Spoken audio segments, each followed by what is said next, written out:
Alright, so I'm going to try to do this as fast and live as possible. So here's my wash and wax. Take my towel, bring it out with one hand. Okay, and now you're going to see me wipe. See it on the car.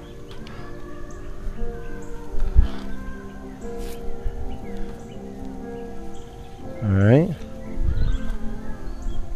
For about 20 seconds. I'm going to put it back in the bucket. I'm going to take out my dry cloth.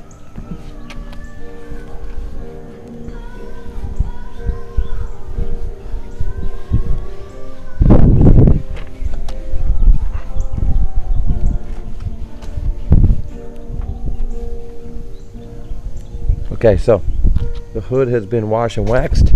Next step, quick and slick on this side.